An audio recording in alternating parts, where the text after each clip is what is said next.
Jack Dappa Blues Heritage Preservation Foundation is a tax-exempt 501c3 nonprofit private foundation. Your donations, sponsoring, and funding allows us to create content that raises awareness of African American traditional music, African American folklore, and the Black experience. Check the link in the description box to donate. If you wish to sponsor podcasts, documentary series, or underwrite ads in our newspaper, The African American Folklorist, contact the email address in the description box.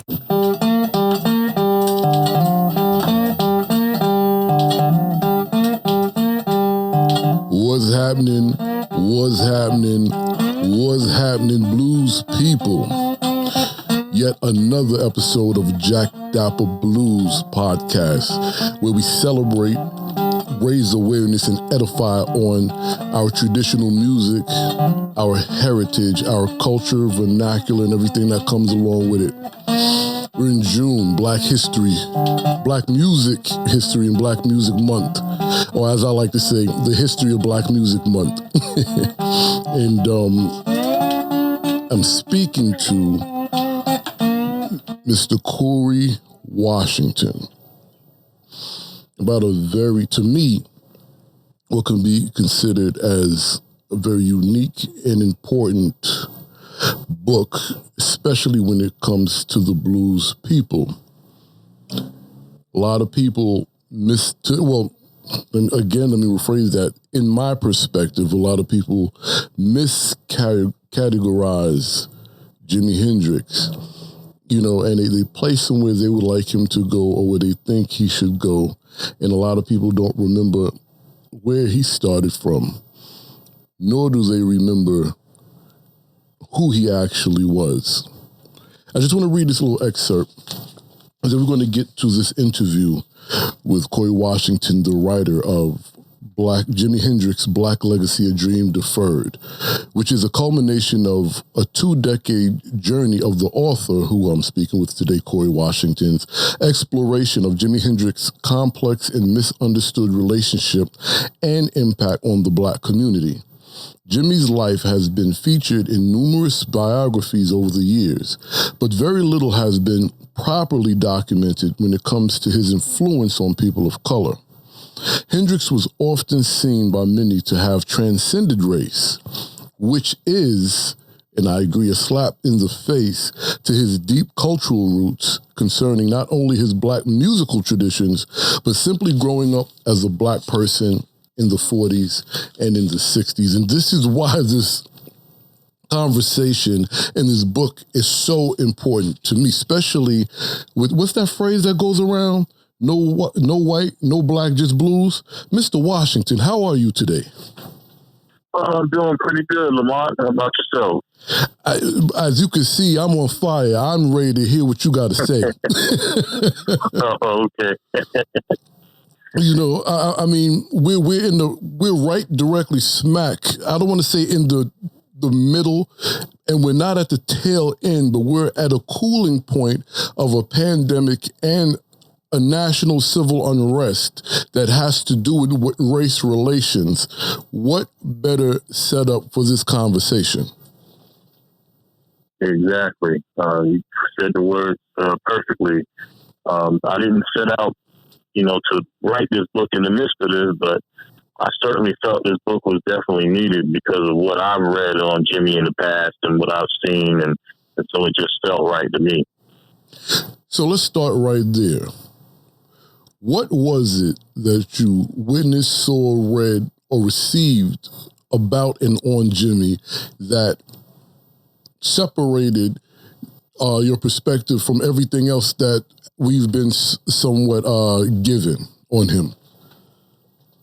Well, when I first learned about Jimi, it wasn't really a deep dive into him. It was more along the lines of seeing him every now and then, or maybe a clip from Woodstock, a clip from Monterey. They would never really show him around any Black people. It was always in the midst of like some sort of hippie environment or psychedelic environment. Mm-hmm. So I never got to know Jimi from his musical background, starting in the blues and rhythm and blues. And so that was the first thing. Then once I started to learn more and more about him, it was like this guy. He has a black musical tradition that's deeply rooted in the blackest of music, but yet he was able to take that, translate it into something that everybody all over the world can digest. And so it was always a mystery to me as to why this guy wasn't more, given more respect in the black community. And I knew it couldn't be a simple black and white answer, so I really wanted to get into the nuances of that. And that's what spurred my research and what led me to my first book, Nobody Cages Me, and then my second bigger book on Jimi Hendrix Black Legacy. Okay, so now with that being said, the first thing I would like to say is I like that you use the term digest rather than relate to, right? Because there's a difference there. Two, so before we get to Black Legacy, A Dream Deferred, talk to us about that initial book, No One Can Cage Me. Right. Nobody Cages Me was taken from a quote from Jimi Hendrix, where he probably all through his life was used to people trying to put him in boxes and categorize him. Well, he pretty much said, nobody can cage me. And he proved that with his life. He was able to play several genres of music. He was able to be the first of many for not just African Americans, but just people, period. And it was pretty much a metaphor for life. Jimi Hendrix was speaking to people through his music and letting you know that nobody should be able to cage you. Just be yourself. And that was sort of a larger issue I spoke to in that book. So now, I remember watching a clip of Jimmy being interviewed. I forget this white gentleman's name. He was very famous for interviewing what could be considered controversial people who have voices. Everybody from Jimmy to Richard Pryor to Janis Joplin. We can go down the list. And I just recall Jimmy saying, I don't think I'm the best. I just try my hardest to find new ways of playing this. So I'm paraphrasing. I don't think that's his exact words. I say that because what was Jim, as a black man coming out of traditionally black music, what would you believe, based on your information, was his motivation? Was it to preserve, or was it to find new ways to explore his traditional music? I think he was doing both simultaneously. If you listen to his music and you listen to the blues, you'll find him playing some of the oldest forms of the blues, Delta blues. It sounds like stuff that you might have heard maybe some slaves playing after picking cotton. It was just so authentic. Right. And then he would take that and then just go straight into some city blues, or however you want to call it, Chicago blues. So I think that he was preserving the old stuff, which some people took it for new. And then he was trying to explore new realms, of which he did with the band of Gypsies. That was never had been done before, where you had three black guys with a power trio playing straight rock, straight blues, straight R&B, straight funk. So I think he was pretty much doing both at the same time. Mm. So with that being said, and it's kind of ironic to me with my understanding of Jimmy, right? Because we know Little Richard, who recently transcended, is the true king of rock and roll, and if not one of the founders, if not one forefathers of this genre, which spawns from the blues. We have we have Chuck Berry. We know that Jimmy played with I can't believe I'm freezing on his name. I can't believe I'm freezing on his name. He's Isley Brothers. Wilson Pickett. Right. His brother's Wilson Pickett.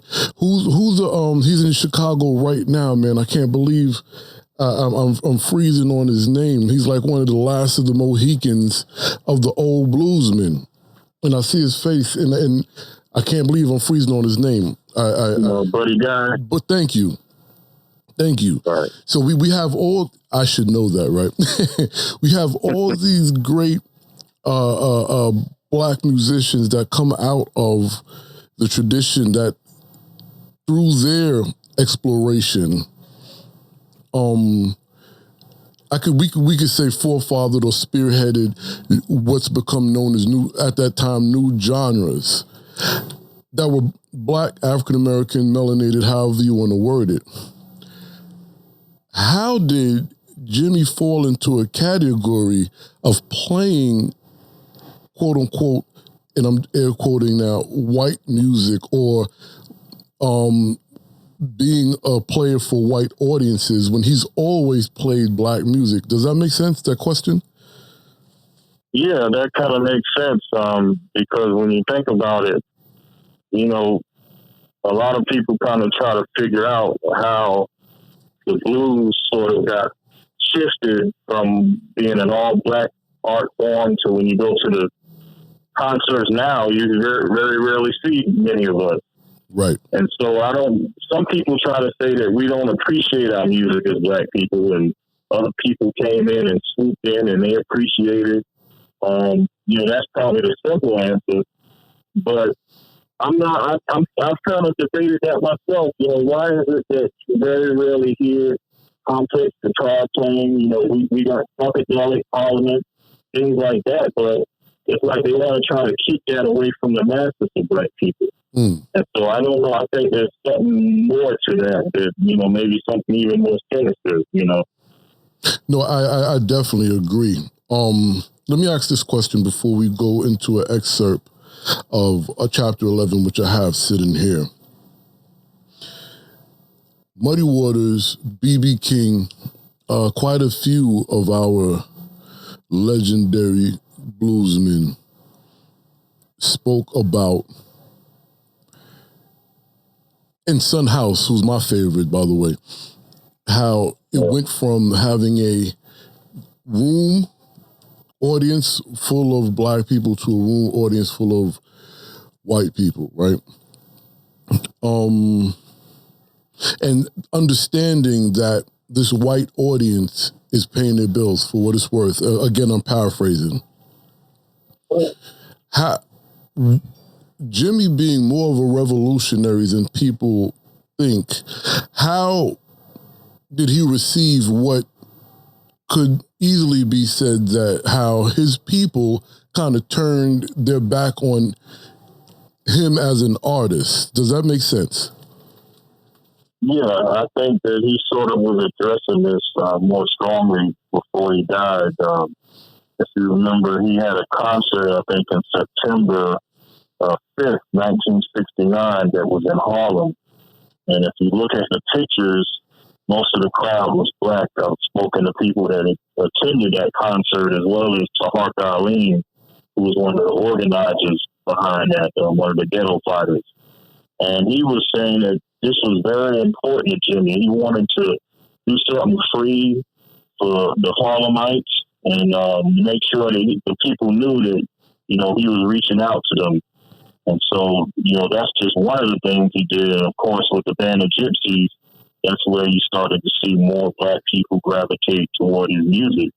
But if you look at this is all in the book as well, Jimi Hendrix Black Legacy, if you look at the part that I talk about his effect on R&B, Jimi Hendrix actually had 5 top 10 R&B albums on Billboard charts. And he had 8 albums in the top 20. So it was like Black people were buying his records, but it really wasn't pushed to us. And so therefore, as far as the crowds, as far as at these concerts, I think Jimmy said it himself, $7 is a lot of money, which doesn't seem like a lot now, but back then, for your average Black person to go to these concerts, it kind of gets kind of pricey. And so those are just some factors to think about. No, I mean, considering my introduction to Jimi Hendrix, I might have been 9 or 10, and I was just as I was babysat by a record player going through my pop's record collection, and I come across Wild Thing, a green album cover with a black man in the middle and two white men on the side, which was very odd to me because majority of the records I came across were either 1 to 5 black males or 4 white males. There was not you didn't usually see that outside of Sly Stone, who we all knew was a little bit out there. So I want to read this, and then I just want you to chime in and discuss however you feel. And this is Jimmy on Race, right, from pages 465 and 468. I'm not going to read the whole thing, just a couple excerpts. Jimmy would be featured in the 1969 March edition of Circus magazine, where he spoke candidly about race in America and the Black Panthers. The article was entitled, Jimi Hendrix on Black and White America. Jimmy spoke about writing a song dedicated to the Black Panthers. He was asked about his perspective on America now that he has lived in London. I want to stop there and I want to talk about that. Because even in this day and age, when it could easily be said that people are paid not to give their political, social, racial, or religious views, he's actually saying this, and we're still dealing with segregation. How important and how risky was that to make these comments and discuss that back then? Sure, it was very risky. I'm not sure if he felt a level of comfort in being in Europe, but I'm pretty sure he knew that these comments would make their way back to the States. Just for somebody, Jimi Hendrix, to actually be up on stage and dedicating songs to the Black Panthers with a majority white audience. I mean, that's kind of insane. Can you even think of people that would do that today? Right. So, I mean, and it's kind of weird because a lot of times when you talk to his white fans, they try to gloss over that. They try to make excuses. Oh, he wasn't with them. They tried to pressure him to do. But, I mean, if you really go back and study Jimi Hendrix, he made some very controversial, not only statements, but a lot of his statements came from his concerts, you know, when you listen to it. And I have that featured in the book as well about the comments that he made while on stage playing the national anthem or so forth. And I think that's why in the description of the book where it says he was often seen by many to have transcended race, but that was a slap in the face. That statement of he was forced to make these statements about something that he experiences every day. I don't even know how to begin to unpack that. Now, a few lines down, and this is something I wanted to get into with you, because a lot of people of many generations and ethnicities were introduced to Jimi Hendrix as an artist through I can't believe that's escaping me. That big hippie concert upstate. Woodstock. Thank you. But he had a view on the cliches of this hippie love and make love movement, right? That may not have been in alignment to the way they spin the story. Could you talk to us about that? Right. The Summer of Love, 1967. 2 years had passed. It was like already 1969 when he made the comments about, you know, the hippie movement was pretty much over with. You know, it's time to get serious. You know, a lot of the subject matter of his songs had moved from the psychedelic tones of All You Experienced and Acts as Bold as Love to songs where he's talking about straight ahead, power to the people.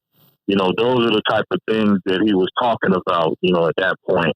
And so, that kind of stuff gets downplayed because, people don't want to deal with those realities. They just, since he's no longer here to defend himself, they kind of want to shape their own opinion of him and not deal in the reality of his words and his actions during that time period.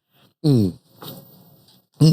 Now, since we're on this, I would like you to unpack Jimmy's feelings and statement about the Beatles, considering they rose to fame using a black method of music and never credited these black musicians, right?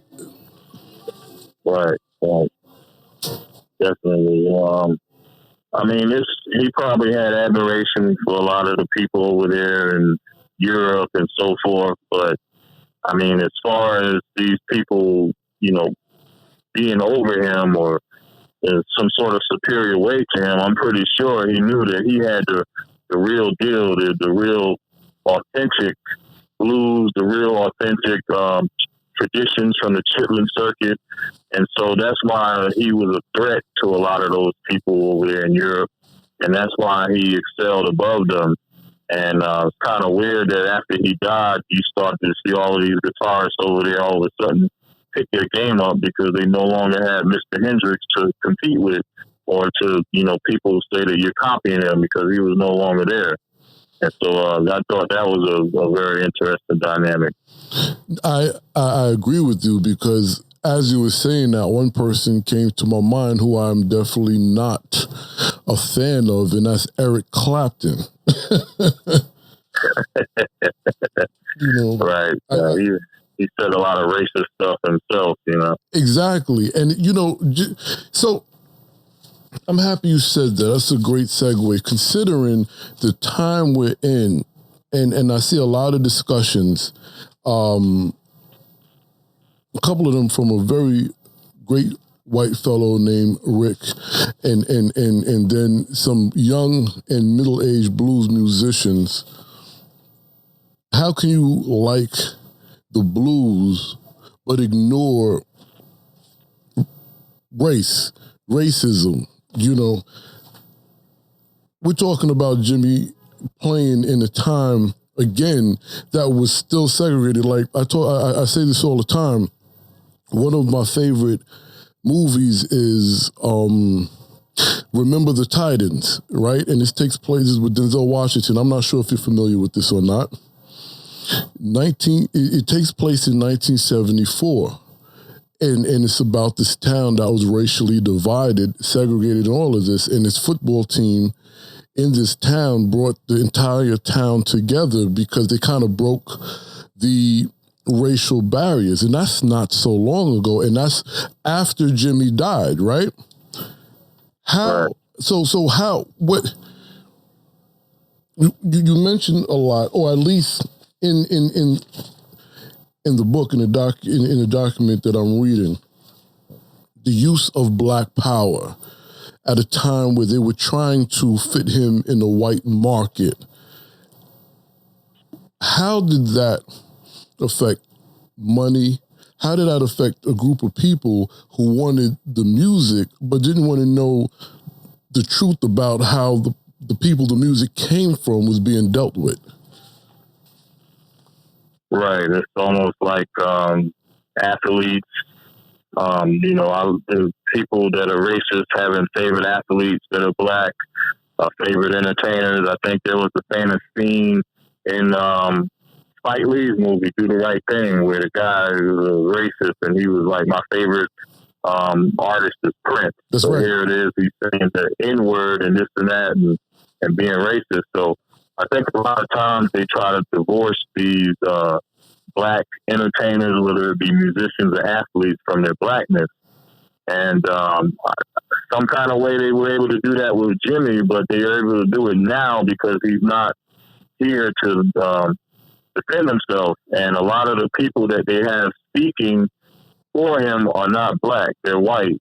And so they don't really see the importance of showing Jimmy as he truly was, a black man who not transcended race, but he was able to use his position, and he wasn't afraid to really speak out because he did that several times. But a lot of that stuff gets mixed up, and that's one of the reasons why I wrote this book, so I could give people a reference point to show where Jimi Hendrix, well, he may not have been the most political guy, he may not have been the most militant guy like a Malcolm X or anybody, but he definitely wasn't afraid to speak out and use his position, not just to speak out, but to help people around him as well. So let's talk about your story. Where did you come from? What do you do? And why did you feel, what ordained you to tell this story? I understand why you felt it was important, but based on your trajectory and your story, how did it lead to this? Let's see. I was born in 1976, New York City. When I was born, disco was a big thing, house music, which grew into hip hop. All of these things, Jimi Hendrix was never talked about in my house or on the street with my friends. We were talking about Michael Jackson, Prince, Lionel Richie, that kind of stuff. And so as I grew up, I moved down south, and it's like I'm a big wrestler. I was a big wrestling fan anyway. And Hulk Hogan, that's a whole other story about his racism and stuff. But at the time, he was a popular wrestler of mine. He came to the ring playing a Jimi Hendrix song, Voodoo Child. And it was like, never heard it before. And the wah-wah introduction sounded like scratching to me, like a hip-hop guy scratching a record. Right. And that kind of caught my ear. And so it's like, I said, who is this? And then it went from that to, I got to have this guy's record. I got to have this. And it was almost like a mistake because that Voodoo Child appeared on Electric Ladyland. But me not knowing about Jimi Hendrix, I went out and brought the blues cassette tape. I don't know if you're familiar with that. Jimi Hendrix Blues. Yes, and it's him playing blues. Yeah. And so I brought that by mistake because I saw Voodoo Child on there, even though that was the other version of Voodoo Child, which was more like a blues version, right? With Stevie Winwood and all those old timer versions. Right. And so that was my first introduction to Jimi Hendrix, was actually the blues. And so it was like, right after that, I knew all my conceptions or misconceptions of him were blown out the water. And it was like, from there, I said, I'm going to go backtrack and get all this other stuff. And it was like, All You Experience, Access Gold Is Love, Electric. It just kept getting better and better and better. And it was like, man, I was just blown away. And so I did a paper for the college that I was going to back in 2002, Augusta State University. And one of the questions I posed was, why was Jimi Hendrix not as appreciated as he should have been in the black community? And so it all started from there, just me asking those questions. Why is Jimmy not on black radio? Why is he not this? Why? And then talking to people and finding out. And then it was like I started a blog talk radio show called Jimi Hendrix Black Legacy series. And I would interview people. They would come on there and they would tell me about Jimmy. And these were all black people telling me about what he meant to them. And so from there, I had so much information, I was able to do my first book. And so it's like almost like a shocker to me. It's like I started from a position of not knowing who Jimi Hendrix was to thinking he was a Uncle Tom or whatever phrase you want to use, to going from that to being blown away and everything about him just kind of turning upside down. And I'm like, if this is what I thought, just imagine how many other black people out there think something similar. And so that's when I went on like this personal crusade to educate people, to find out more, document things so that all of this stuff can be in a book form, so nobody has to go looking for sources or, it'll be right there for you. Man, I mean, that's just tough city. And you use the term Uncle Tom. I mean, there's a misconceptions of this cat, and the unfortunate reality. But thanks to you for bringing this to our attention, it's documented that he was so much the opposite. So now we have to ask the question: who perpetuated this narrative? you know, right? Definitely. Now you mentioned black radio stations. I want to go there. I didn't mean to cut you off. I wanted to go there for a minute because you said, why is he not being played on black radio stations? And I would like to know if you found out an answer to that, because I know between you and I and everybody listening, black people that are music radio programmers. I had a black brother who's a good brother. Don't get me wrong. I'm not speaking bad about him. He's a music program director for a popular couple of stations. And he told me to take my radio program to the Chitlin Circuit down south. And now he didn't say it in a sarcastic way. He didn't say it in a disrespectful way. And he wasn't trying to be funny or condescending whatsoever. He was giving me what he believes was the most sound and best business advice. So by no means am I sharing this story with any kind of ill will. But what I'm saying is, even our people that the music comes from, whether they're 1 to 2 generations removed, don't understand the importance of the legacy of these people, let alone their music. What do you think about that? Right. It's kind of unfortunate because I know back when Jimmy was in his heyday in the late 60s, I think it was a DJ that was out of New York, and he was there for the concert in Harlem. And he had to actually apologize to the people in the audience for not playing Jimi Hendrix's music. You know, because he was a powerful program director. I don't know if it was Eddie O.J. or O.J. or something like that, but he had to apologize. And then when you start doing the research, you find out that a lot of these program directors and DJs, they don't even get to pick their music. It's all out of corporate somewhere. You know, some DJ in New York is taking directives from somebody in Dallas somewhere. And so the cat's been out the bag for a while now, because now you got Clear Channel and iHeartRadio and all these other things doing all the programming. But it's like a lot of this stuff, you know, as far as them thinking that they know what black people want to hear, I'm not buying that, because, you know, when I talk to people, they, you know, tell me several things about Jimmy's music, and if you like Parliament Funkadelic, how can you not like Jimi Hendrix, you know? Correct. And so I think there's a platform, but like you say, if you don't have control of this stuff and you're not willing to admit it, then how can it change? And so now we got to rely on like internet radio and things like that. So I got to give props to people like Ricky Vincent out there in the Bay Area. He's got to show the history of funk, where he plays Jimmy on a regular basis. Gary T out of Chicago with his oldies radio station. He plays Jimmy a lot. Jimmy Blue used to be on the radio there in the tri-state. He played Jimmy a lot. And so you got these people that are not on the major radio stations, but, you know, I get to listen to Jimmy on the radio now. But it took the online radio stations and the smaller radio stations to do it, because the big time radio stations, is too much money tied up into that. I just want to take a moment for a public service announcement. Did you all hear what he just said?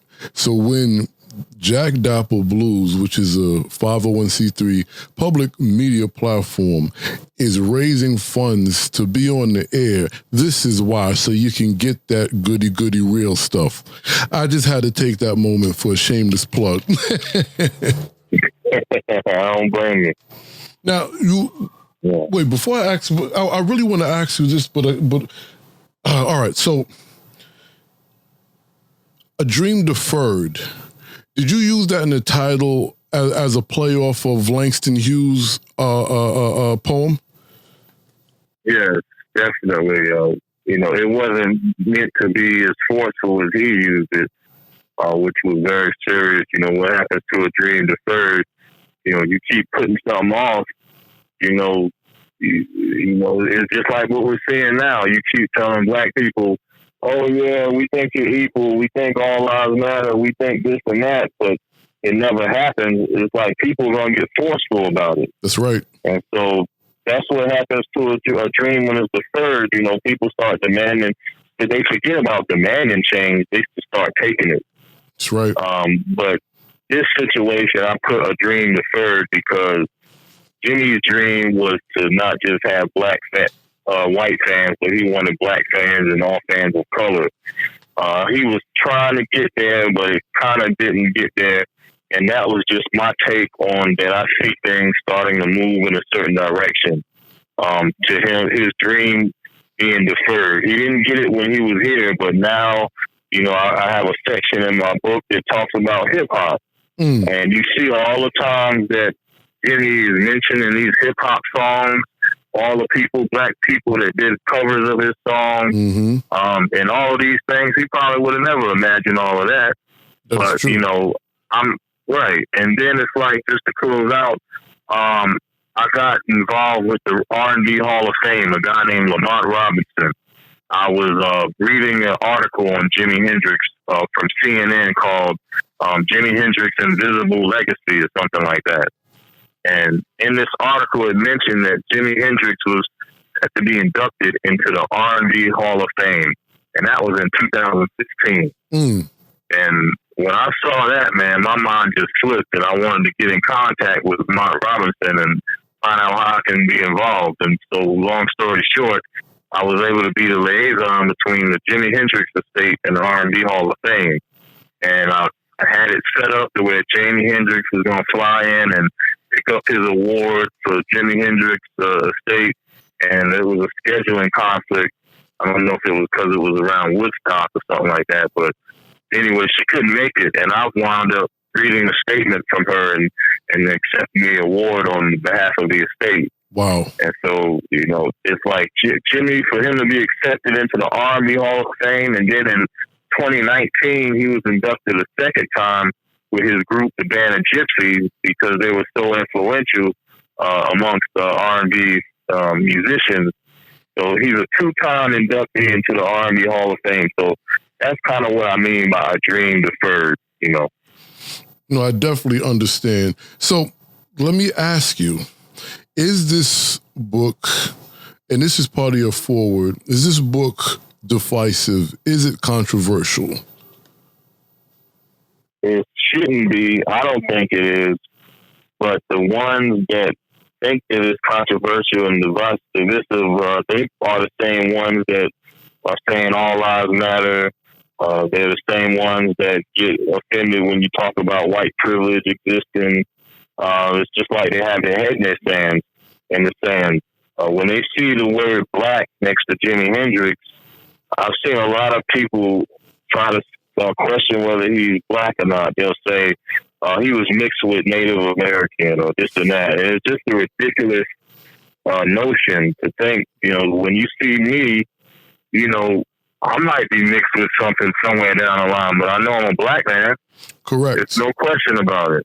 I mean, it's not just your color, your skin, but it's also a cultural thing. You know that Jimi Hendrix grew up in the Seattle district in the central district in Seattle, and if you go there today, you'll still see that that's a black area. Correct. And so that's where he's from. So just saying that Jimi Hendrix Black Legacy is just saying that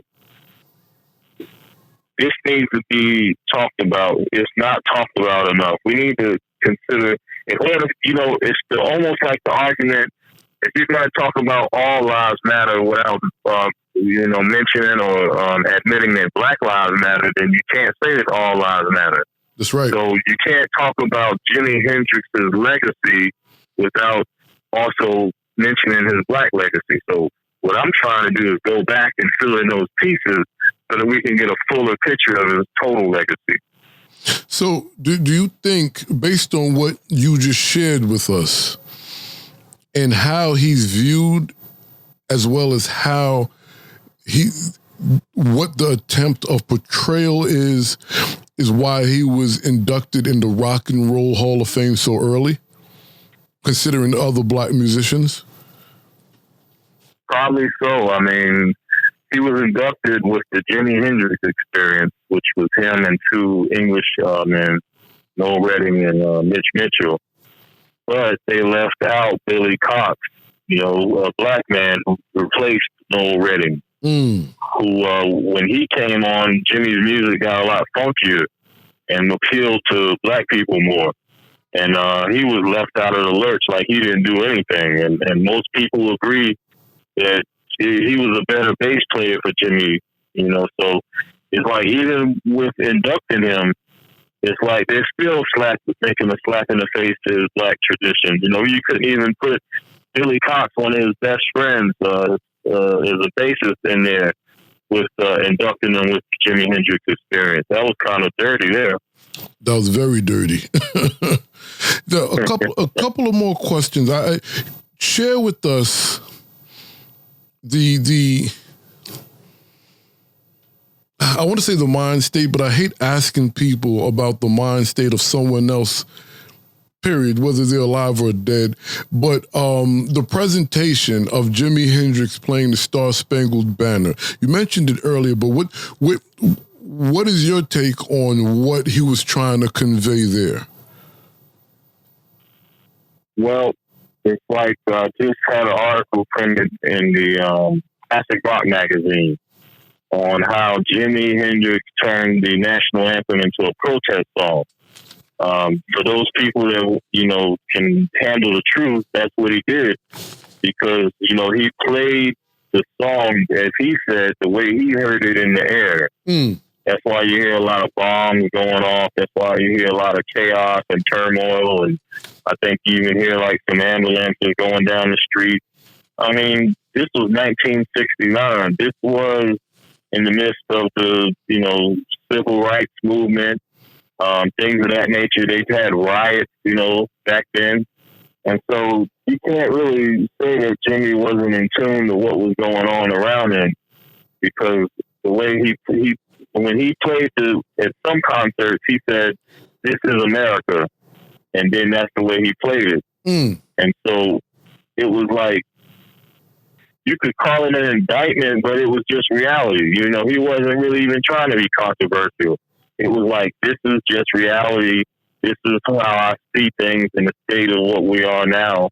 And I can imagine him playing the song the same way today, because we see some of the same stuff going on.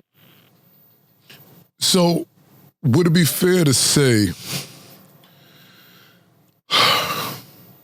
would it be fair to say he was just literally expressing, I'm pausing because I'm trying not to compare him, but that part of the story kind of reminds me of Marvin Gaye around the same time, where this is really what's happening. And as an artist, you want to reflect the times, right? So he was reflecting the times, and they were giving him a hard time because they just wanted to, as the lady said to LeBron James, shut up and dribble. They just wanted him to play the guitar.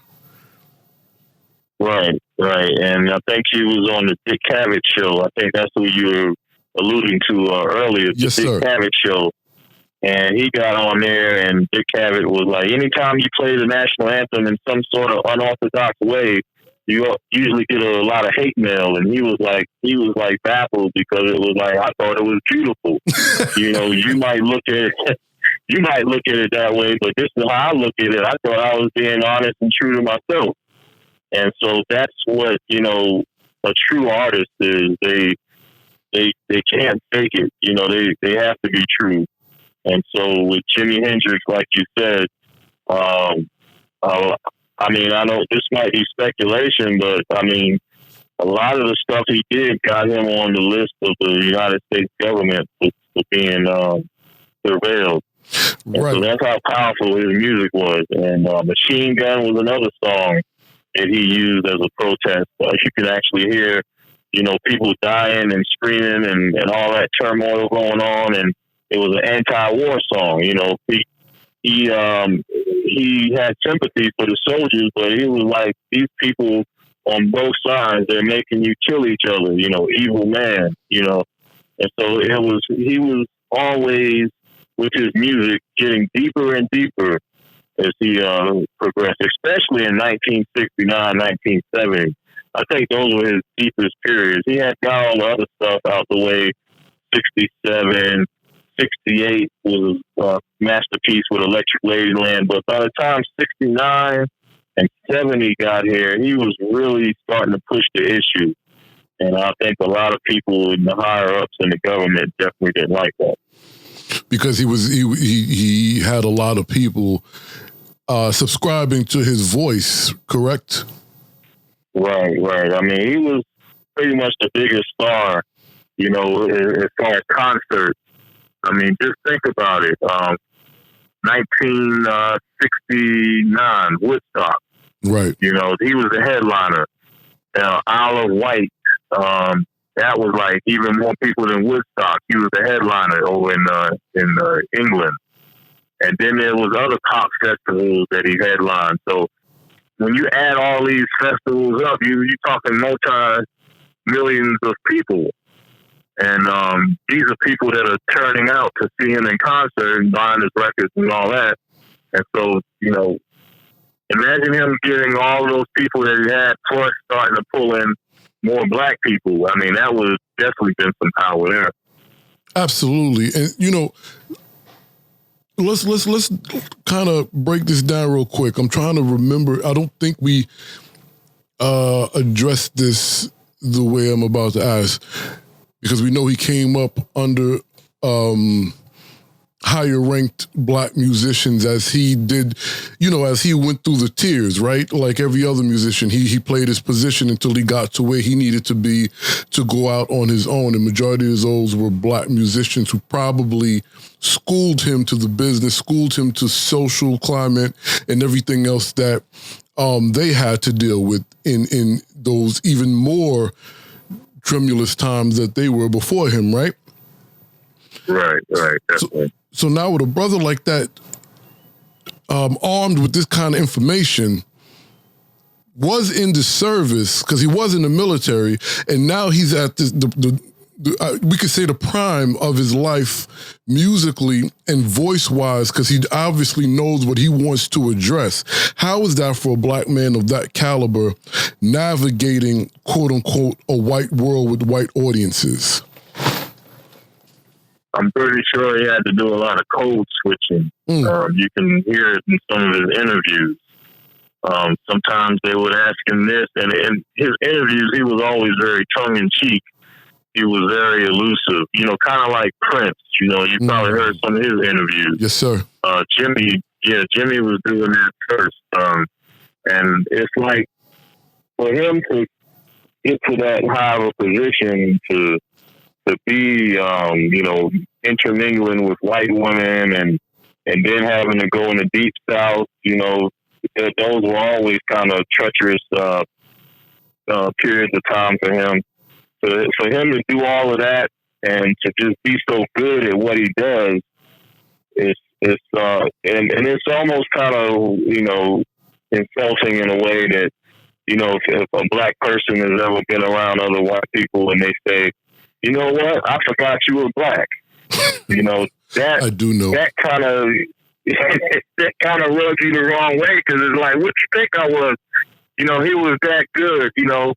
And so for him to navigate in the rock crowd and then go to Harlem, because there's good evidence that he's done this when you speak to his friends like the Hawk Eileen, George Clemens, who all these guys were hanging out with him in Harlem, Lonnie Youngblood. These are people that he would leave this environment of the ritzy rock crowd folks, and then he would go into Harlem or go play some backwoods, you know, place. You know, he could do that, you know, and still feel at home. They said it was nothing for him to pop up in some of these after-hour spots in Harlem and grab a guitar and start playing. And so, you know, that's just the kind of world that you know, I don't know if being in Seattle had something to do with that, because, you got to remember that he wasn't really born in the Deep South, but he spent a lot of his time there. But he was actually born in Seattle, where things might have been a little more open. So that might have helped him to that extent. Well, to my understanding, from my little young life all the way to, just to keep it simple, the turn of the century, that's just how black musicians operated. They got their money where they had to play, then they just met up somewhere where they could be free and get busy. And I'll even go as far as saying some of the white jazz musicians would meet up with some of the black jazz musicians in a mutually safe environment, because, we have to be realistic about this. Just like black folk couldn't go into certain neighborhoods, they have to stop lying and saying how these white people could come up in the backwoods of a black area as if they can leave. If we couldn't leave, y'all couldn't leave. You know what I'm saying? I just don't understand. But with that being said, you mentioned George Clinton and a few other people. Are these some of the people you interviewed about Jimmy and for the book? Let's see. I know I spoke to George Clinton, but that was mainly about supporting in the band of Gypsies into the Rock and Roll and R&B Hall of Fame. Same with Bootsy Collins. Some of the people that I interviewed was his brother Leon. I interviewed him. A lady named Rosalie Brooks. She was an early love interest of Hendrix and also played with him on a song called UT and My Diary. Two of his early songs. So I spoke to her. Michael Hampton, Kid Funkadelic, one of the lead guitarist of Funkadelic. Let's see. Also, amazing Jimmy Mays. This is a guy that played with Jimmy when he was with Joey D and the Starlighters. And also played with him in Harlem and so forth. And then when Jimmy became famous, he came back and played with them again. So a lot of these people that I interviewed, Tahaka Aleem, I even interviewed Professor Griff from the Public Enemy. Oh, wow. And got his take. A lot of these people that you don't think might be into Hendrix, a lot of them are. And it's just like a nice collection of people that you may know and some you may not know. For instance, also interviewed Sheldon Reynolds, who was at one time married to Jimi Hendrix, who was the CEO of the Hendrix estate, but he was also a guitarist with the group Sun, Earth, Wind and Fire, the Commodores, and so forth. Oh, wow. So it's just like a wide selection of people that I interviewed. Juma Sultan, who played with him at Woodstock, and also on the Dick Cavett show, played percussion. And I've also interviewed Billy Cox, who played with him with the bass, and Jerry Velez, who also played with him at Woodstock. So there's a lot of people in here that you can get a wide spectrum of perspective. Man, those are some big heavyweights. What would you say was a piece of information that really knocked you off your feet when you found out, wow, this is how Jimmy got down, this is what he thought? I would say some of that stuff that he said about race in his interview. I think they asked him about burning stuff down. He said, "Yeah, he should burn it down." So here it is. This guy was speaking with a white reporter in England, and they were asking him direct questions on race and the riots and things like that. And he was, when you look at it from that perspective now, he was quite militant. Just another side point, they just came out with the Electric Ladyland 50th year anniversary box set. And it was one that was like an outtake or something, a song called Somewhere. And this is like one of those songs where he's playing like that deep Delta blues. there's somewhere that appears on like Crash Landing is like a rock version, but this was a particularly deep blues version, and he had one line in that song that I like to read. Says, "They called my mama a witch and hung her up by the tree. That's the last I seen of Mississippi." Now this is Jimi Hendrix saying this. I mean, he definitely had deep knowledge of the blues to make a statement like that in his song. Absolutely. Because it's just a loaded statement. And just deeply think about what he just said. And here it is, this guy is known for psychedelic rock and that, but he could do it all. That was amazing when I heard that line in that song. Yeah, I mean, it is amazing, and I hope I don't hurt no one's feelings, but it's ironic and extremely humorous that a multitude of people who says there's no white, there's no black, there's just blues, would sing that lyric as if it just was nothing but words, omitting what it really means. So you can't appreciate the blues or a black musician without really appreciating what's being said, because that's very deep, considering one side of my family come out of Mississippi, and they left Mississippi for that. Yeah, exactly. I mean, Jimi Hendrix grew up in Seattle, but I mean, when you hear him speak those lyrics, you can tell he has a deep connection with people in the South, because that's where most of us came from anyway, as far as black people in America. Correct. I mean, we call it, what's that? West Coast, Northwest, maybe? Seattle's Northwest? Yeah, the Northwest. Right. Pacific Northwest. Pacific, okay. So now, if we speak in regards to the several migrations, and we don't have to go all the way back to the 1800s, we can start in the turn of the century. The second migration, well, some people call it the second. I like to call it 1A, because it's like 1, then there's 1A, there's 2, there's 3. Between 1A and 2, they went west, northwest, Pacific West, right? What's the movie? One of my favorite movies with Denzel Washington, the devil or a devil in the blue dress. That's right. That gives us a story of the migration to the other side of the coast. So Jimmy's family could easily have been part of that migration, because a lot of black folk moved to Seattle from not just the South, but from Oklahoma, which, if we speak about Oklahoma, why they were calling him Native American and not black, because Oklahoma that's where all of our Indian ancestors who are dark-skinned, brown-skinned, melanated, went to from the South. So they can cut it, write it how they want. It's the same people. He's representing the same people. And he's playing the same folk music, right? Yeah, definitely. Can't deny that. Now, I know what you're talking. I just saw it. Oh, the interviewer asked him specifically about burning down warehouses in the U.S. Jimmy says, they should burn down more, I think. And that is kind of ironic, considering what we've just witnessed in this national civil unrest, right? Right, and especially in Seattle, too. I mean, his hometown, where they're kind of, turning up over there. So I'm going to link this into the description, but I would like you to tell the good folks, 1, where they could purchase the book, 2, what your social media handles are and how they can find you.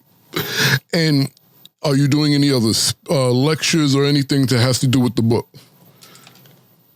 Okay. You can purchase my book, Jimi Hendrix Black Legacy, as well as my first book, Nobody Cages Me, on my website, or www.jimibl.com. So that's Jimmy BL for Jimmy Black Legacy.com. That's the first place you can get it. You can also go to Amazon, type in Jimi Hendrix Black Legacy. You can go to Barnes & Noble, do the same thing. It's all over the internet and so forth. Also, it's in an e-form, it's in hardback, paperback. And on social media, you can also go to Facebook, type in Jimi Hendrix Black Legacy. I'm on there. You can go to Twitter, type in Jimi Hendrix Black Legacy. I'm on there.